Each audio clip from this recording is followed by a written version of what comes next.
Alright, so this is going to be my Tiny Tina's Wonderland review. Now, I know a lot of people, this game's been out for a month, a lot of people have reviewed it, but I feel like the reviews that I've seen of it have been almost sort of incomplete. A lot of people have played got up to level 20, or some people have done one playthrough of it. But this is a game that I feel like, and I feel like this with all Borderlands games, to really get the experience, you need to go through it a couple times. You need to really complete as much as you possibly can of it. Now, I'm not going to say I've completed this game fully, but I have. I'm now on my third character that I beat to beat the game, and I found that there's a lot of things that I love and a lot of things that I hate. Now, unlike a lot of people, I am a big fan of Borderlands 3. Do I think the story in Borderlands 3 was as good as Borderlands 2? No, I do not. But I found that there's a lot of replayability factor for me when it comes to Borderlands 3, and that's how I judge a lot of games, is whether or not I can stand it after the first playthrough. And I've got countless hours on Borderlands 3. Playing it over and over and over again. So I call that a success. So huge Borderlands fan here when it comes to that. But I will not deny those who say that Borderlands 3 is flawed. It's not the story that I wanted. It's the story that we got. As far as Tiny Tina's Wonderland is concerned, it is another one of those. You either love it or you hate it. It has a little bit of good and bad in it, so it's not a perfect game by any stretch of the imagination. But I'll go ahead and before I do this review, I'll just kind of give you the good before I give you the bad news to it. I think Overworld is actually a pretty unique and cool idea. I really do. I think that is something that kind of gives it that Dungeons and Dragons feel, kind of what they're going for in a lot of ways. When this, I find it a little bit frustrating at times trying to get from place to place. You know, I haven't memorized the map fully and totally, or the overworld fully and totally, where I can just get to the one place that I want to be. I still do a lot of the transporting to various different places, but there are certain places that you just can't transport to, and that kind of sucks. I will admit that part kind of sucks in this. So it's a unique way to present this game, and it gives you the right feel that you need for this Dungeons and Dragons like games. And so that worked for me. That really worked for me. The dungeons are fun. You know, a lot of the things that's in the overworld are very fun. Probably my biggest complaint about the overworld is that's where I get a lot of my cash from. Like, the overworld is like so easy to get cash on. And that's something that, you know, when it comes to the other Borderlands games, you know, you've got to work for it a little bit better. You don't really have to in this game. You'll have plenty of cash when it comes to this. So, but as far as the dungeons and, the things you have to compete for, I feel like a lot of them, especially in the more harder settings that you put out, it's fun. It at times almost feels overwhelming to a certain extent. You really have to work for it. You really have to work for the loot you get when it comes to those dungeons. So I really actually enjoy that aspect of it as well. I love the levels. I tell you, the levels compared to Borderlands 3 is amazing. Like, each level is so unique and so different, and it feels like you're in a whole nother world. Like you are in a fantasy realm. And look, it's not just the beauty in the levels that it makes it beautiful. It is the assortment of different characters that are in these levels.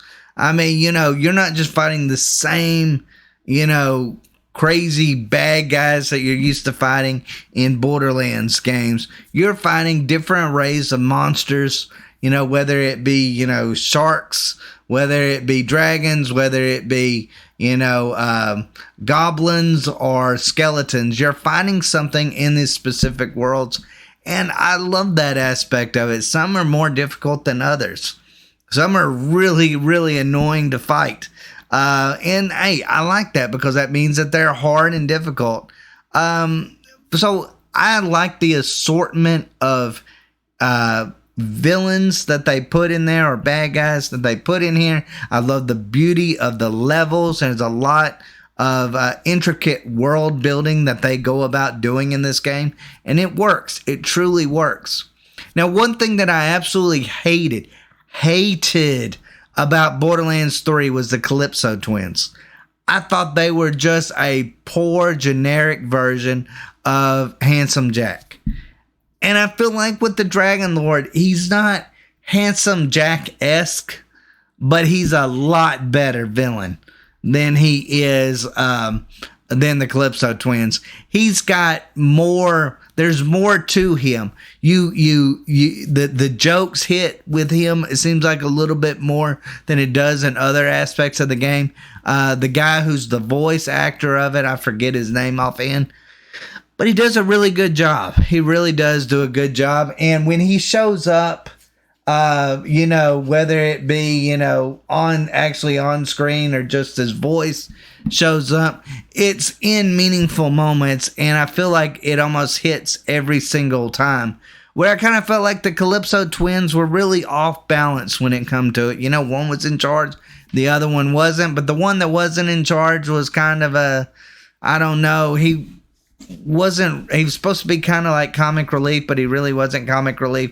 It really didn't work for me in Borderlands 3, but the Dragon Lord actually did. I thought he did.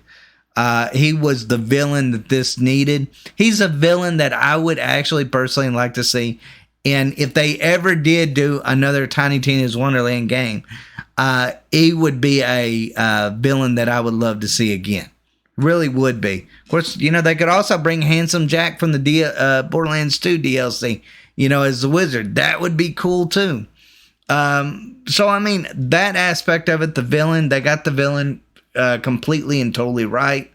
The class system is very unique and very different from what it is in any of the other Borderlands games. I'm personally, when I first did the first go through of this game, I did not really like kind of how you level up the characters. But I got where I really like that aspect of it though. And as far as the unique classes that you can be, each one feels new and unique and different than what we've seen in prior Borderlands games. And I'll tell you, if you've only done one playthrough of this game, try a different character and do it, because you're going to get a completely different experience playing those characters and the companion characters that go along with it, and being able to level them up in the way that you get to really is an enjoyable process. That's one of my favorite aspects of this game.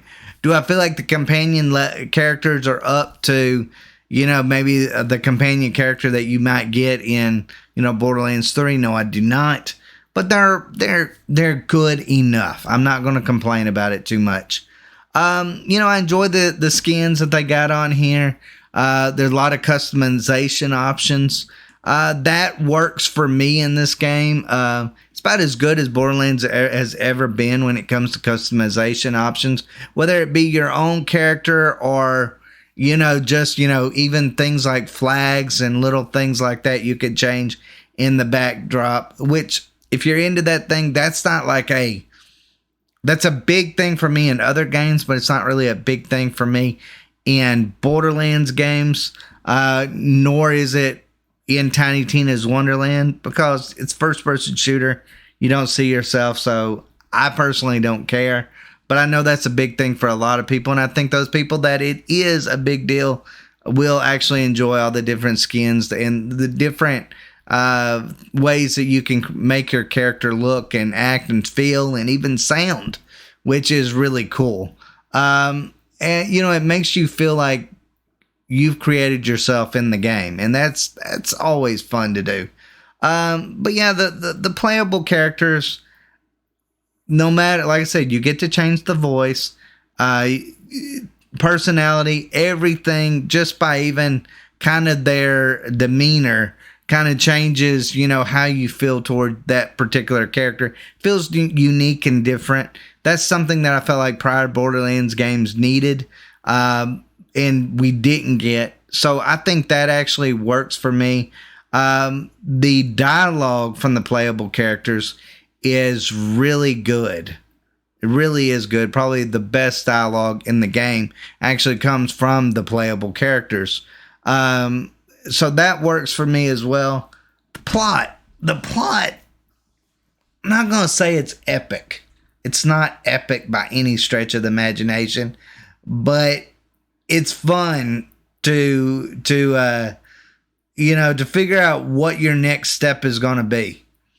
It really, when I say it has that Dungeons and Dragons feel, I feel like they did a really good job of incorporating that into this game, the gameplay, and, just how you feel about the plot. It feels a lot like that. It feels like you are encountering something that you would see in a Dungeons and Dragons game. So that actually worked for me as well. Like I said, I'm a big fan of the Dragon Lord. I thought Tiny Tina did I wasn't a big fan of her. I wasn't a big fan of that Sam. I think his name's Andy Samberg. I could be wrong about that. And Wanda Sykes.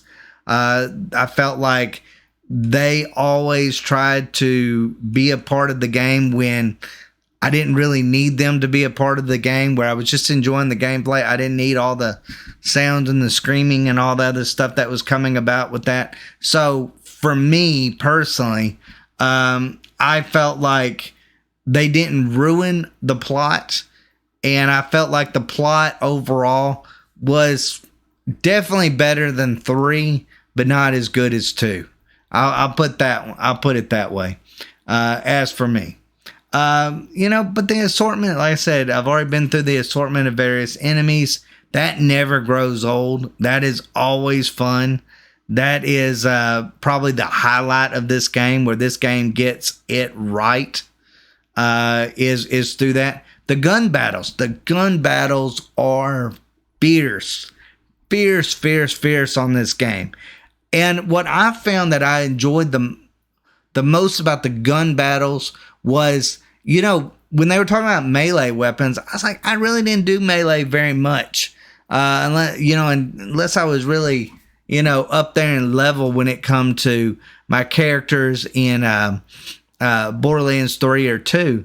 But I found myself doing a really assortment of magic, melee, and guns. And that made that game all the more fun, because I'm sitting there, I got a horde of enemies coming at me. Depending upon which enemies they are, I'm going to be using various different tactics to take them down.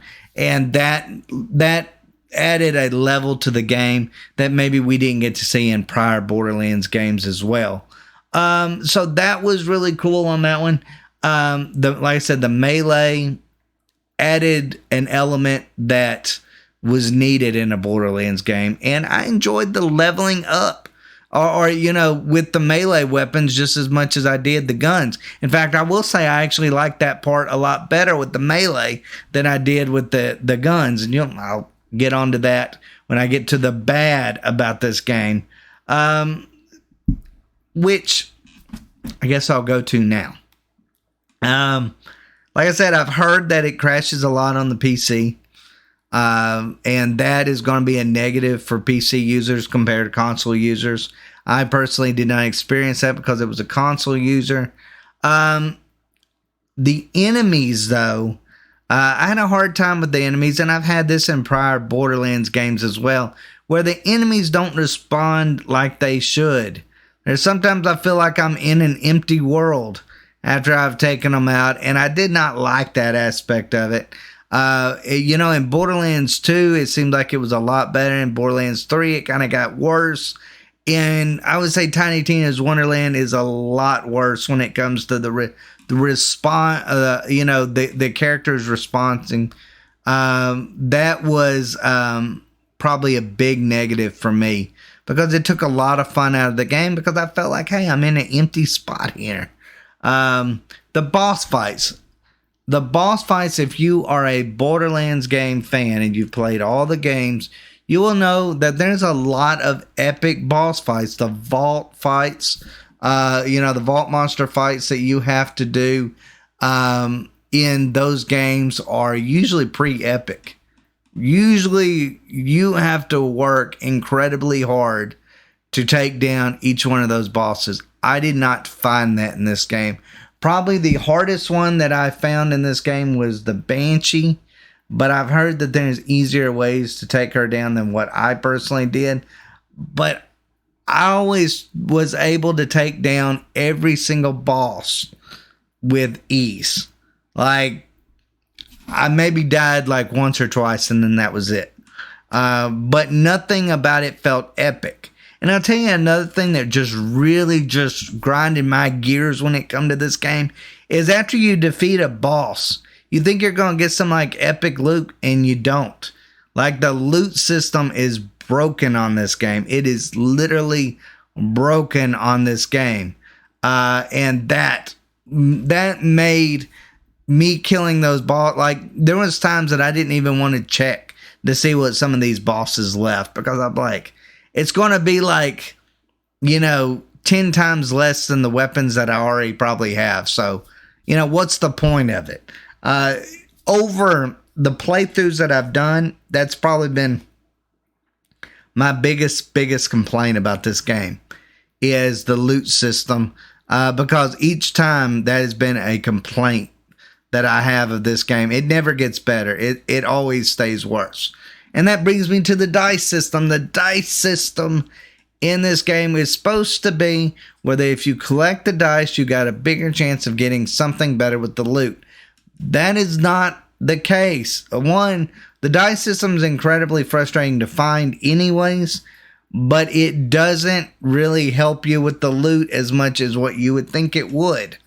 So I kind of found that to be a useless thing about this game with the old dice system. Yeah, it's fun to maybe find, the dice within the game, but as far as it helping you with what you get in the loot system, not really. It doesn't help you at all.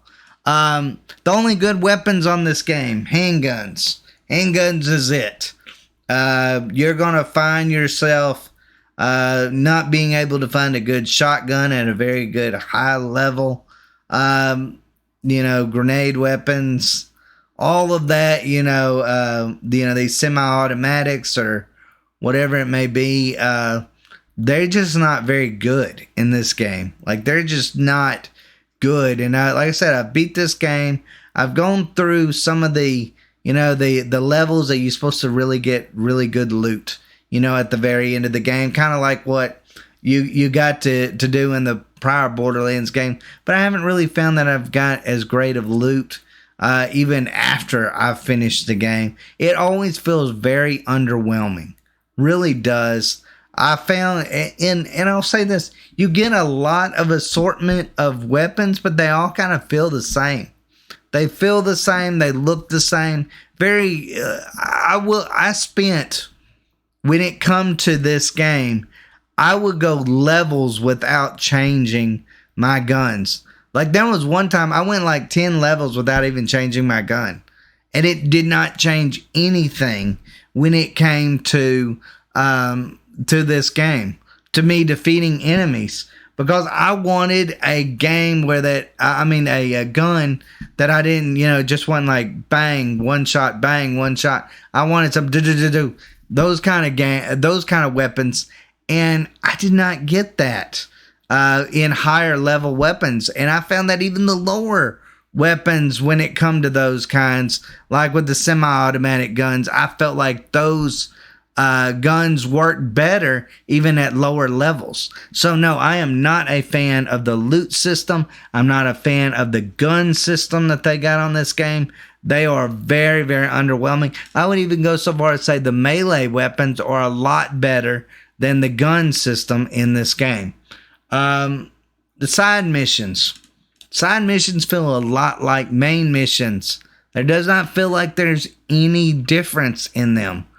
The side missions in Borderlands, all the Borderlands games, have always been my favorite missions because they range in like incredibly funny to, just crazy things that you have to do in these side missions. I felt like a lot of that was toned down. I really did. I felt like it was toned down. A lot of it kind of felt like a lot of the main missions in a lot of ways. It wasn't as fun to go through these. And there was a lot of these missions that I was like, okay, they're going to go for like something that is like really crazy in this, or they're going to make this into funny. And some of them was just really down and out missions. Some of them really felt like they ended before they should. And some of them just missed the mark altogether. They were just useless. And they were trying to make it comedic, and it just didn't work. But there was a lot of missions that I really, truly felt incomplete. And that's something you don't really get in Borderlands games. Like some of those side missions, they're crazy and outlandish, but they feel like they take a long time. A lot of these side missions on this just kind of like ended abruptly, and I'm like, is that it? And that's kind of the way the whole game felt for me. When I got to like level 38, I had already beat the game, and that was crazy to me. To be able to beat a game at level 38. But so the side missions, hit or miss. Very, very hit or miss. Feels a lot like the main missions. I've already mentioned the getting cash is very easy. Loot system is broken. Gun system is broken. Boss fight thing feels underwhelming. And the jokes fall very short. Tiny Tina is a great side character. Horrible main character. Like I said, I think his name was Sandberg, and Wanda Sykes, I know, was the three people that you have to listen to the most in this game. And they were all, I thought, incredibly bad. They tried to be funny. It didn't work. Tiny Tina got really repetitive. Everything ends with a yeah, baby. Like they tried to replace loudness for comedy, and it didn't work because they were being loud, and they weren't being funny. And so like if you actually listen to the words, you're like, that's kind of cringy, or that doesn't really fit. It's not funny. So if you're into like lowbrow humor, you might like this game, but I would even say there's a lot of lowbrow humor in other Borderlands games that I enjoyed a lot better than I enjoy this. I did not really enjoy the humor. I would say 70% of the humor in this game fell flat. The jokes fell flat.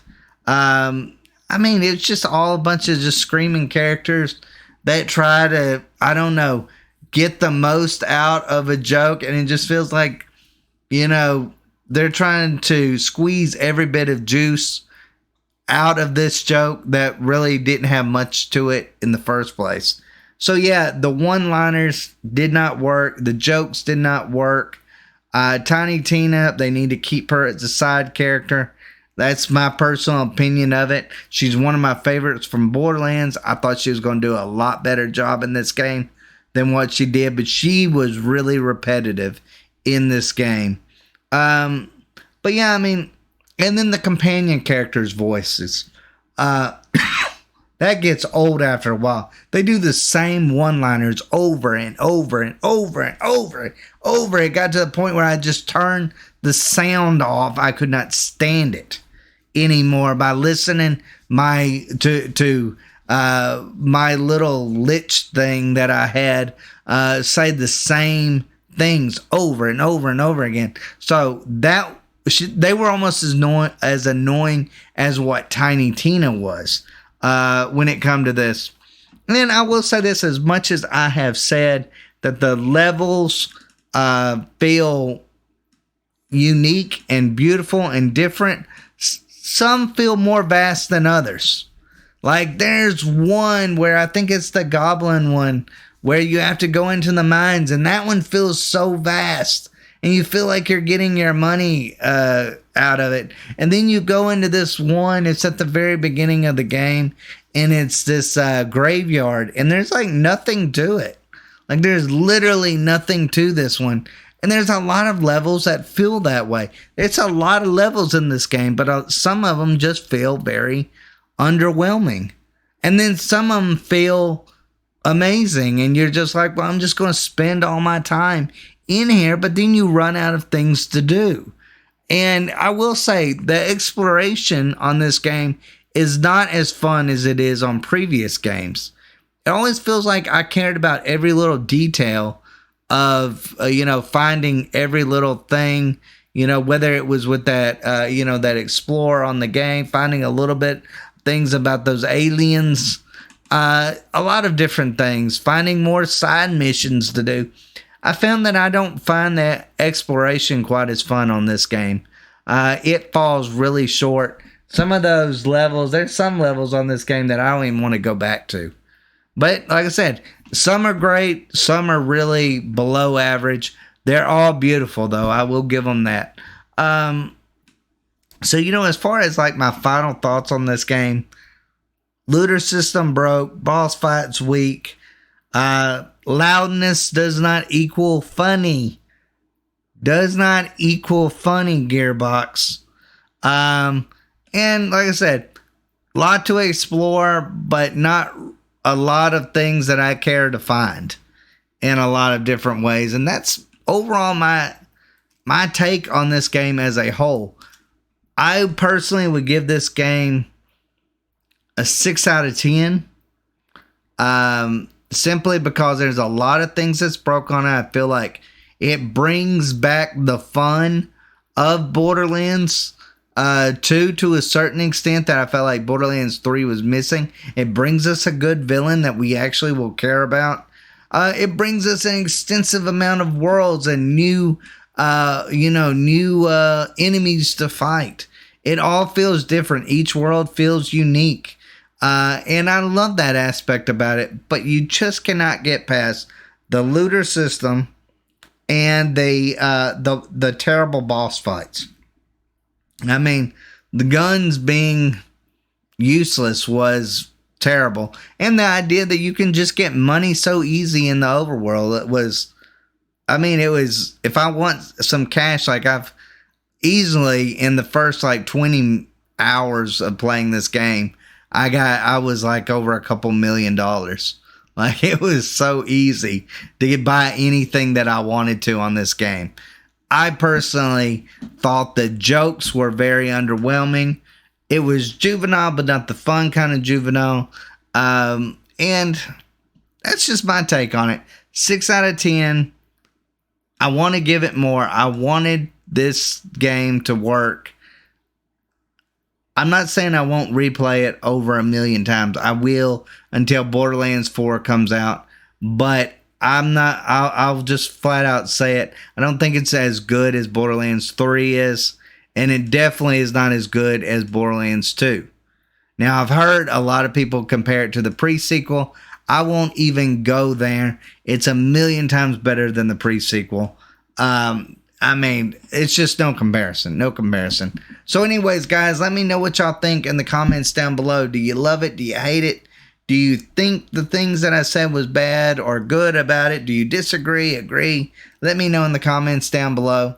And as always, guys, you can find us on Minds and Rumble as well. Thank y'all so much for watching, and y'all take care.